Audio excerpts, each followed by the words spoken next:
Bismillahirrahmanirrahim.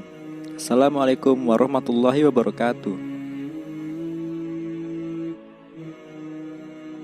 Dari Abu Kasir, Yazid bin Abdurrahman, Abu Hurairah bercerita kepadaku, dulu aku mendakwahi ibuku agar masuk Islam ketika dia masih musyrik.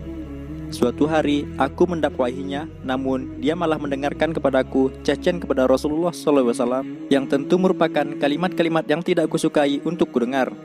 Akhirnya aku pergi menghadap Rasulullah SAW sambil menangis. Ketika telah berada di hadapan Rasulullah SAW, aku berkata, "Ya Rasulullah, sungguh aku berusaha untuk mendakwahi ibuku agar masuk Islam, namun dia masih saja menolak ajakanku. Hari ini kembali, beliau aku dakwahi namun dia malah mencaci dirimu. Oleh karena itu, berdoalah kepada Allah agar dia memberikan hidayah kepada ibunya Abu Hurairah." Rasulullah SAW lantas berdoa, "Ya Allah, berilah hidayah kepada ibu dari Abu Hurairah." Kutinggalkan Rasulullah SAW dalam keadaan gembira karena Nabi mau mendoakan ibuku. Setelah aku sampai di depan pintu rumahku, ternyata pintu dalam kondisi terkunci. Ketika ibuku mendengar langkah kakiku, beliau mengatakan, "Tetaplah di tempatmu. Hai Abu Hurairah, aku mendengar suara guyuran air. Ternyata ibuku mandi."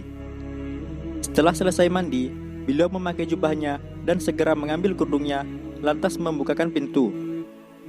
Setelah pintu terbuka, beliau mengatakan, "Hai Abu Hurairah, aku bersaksi bahwa tidak ada sesembahan yang berhak disembah melainkan Allah, dan Muhammad adalah hamba dan utusannya." Mendengar hal tersebut, aku bergegas kembali menemui Rasulullah. Aku menemui beliau dalam keadaan menangis karena begitu gembira. Kukatakan pada beliau, "Ya Rasulullah, bergembiralah. Sungguh Allah telah mengabulkan doamu dan telah memberikan hidayah kepada ibunya Abu Hurairah." Mendengar hal tersebut, beliau memuji Allah dan menyanjungnya lalu berkata, "Bagus." Lantas kukatakan pada beliau, "Ya Rasulullah, doakanlah aku dan ibuku agar menjadi orang yang dicintai oleh semua orang yang beriman dan menjadikan kami orang yang mencintai semua orang yang beriman." Beliau pun mengabulkan permintaanku. Beliau berdoa, "Ya Allah, jadikanlah hambamu ini, yaitu Abu Hurairah dan ibunya orang yang dicintai oleh semua hambamu yang beriman, dan jadikanlah mereka berdua orang-orang yang mencintai semua orang yang beriman. Karena itu, tidak ada seorang pun mukmin yang mendengar tentang diriku ataupun melihat diriku kecuali akan mencintaiku." Hadis riwayat Muslim.